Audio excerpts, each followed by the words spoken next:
नमस्कार दोस्तों, आप देख रहे हैं स्टोरीज नजर। रुकिए, बस एक पल के लिए रुकिए।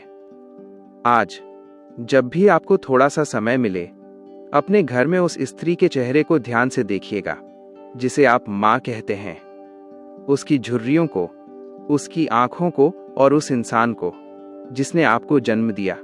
कभी सोचा है, इस दुनिया में करोड़ों घर होते हुए भी आपका जन्म इसी घर में और इसी माँ की कोख से ही क्यों हुआ? क्या ये सिर्फ एक इत्तेफाक है या इसके पीछे छुपा है कोई खौफनाक और अनसुना सच?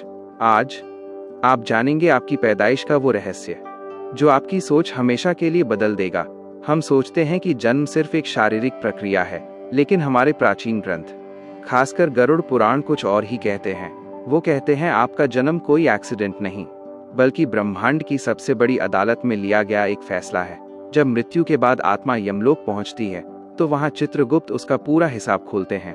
सिर्फ पाप पुण्य ही नहीं, बल्कि एक और चीज देखी जाती है, ऋणानुबंध कर्मों का कर्ज, और उसी के आधार पर तय होता है कि अगला जन्म किसके घर और किस माँ की कोख में होगा।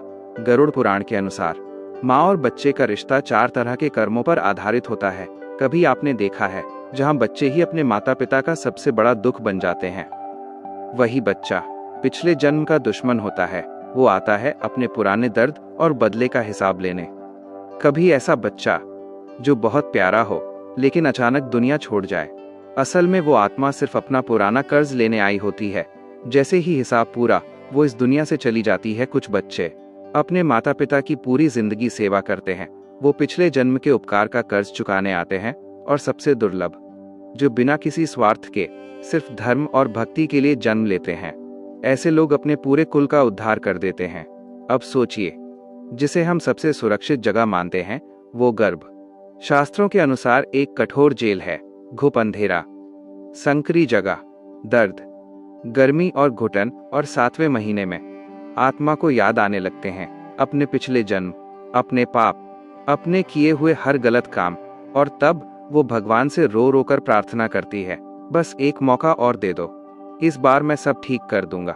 लेकिन जैसे ही बच्चा जन्म लेता है, वैष्णवी माया उसे घेर लेती है और वो सब कुछ भूल जाता है। अपने वादे, अपनी कस्में, अपना असली उद्देश्य, सब कुछ। और फिर वो उसी दुनिया में खो जाता है। पैसा, घमंड, स्वार्थ।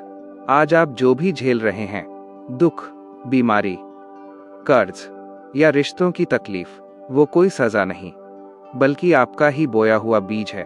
इसलिए आज के बाद कभी अपने जीवन पर घमंड मत करना और अपनी माँ का सम्मान जरूर करना, क्योंकि वही आपके कर्मों का सबसे सच्चा आईना है।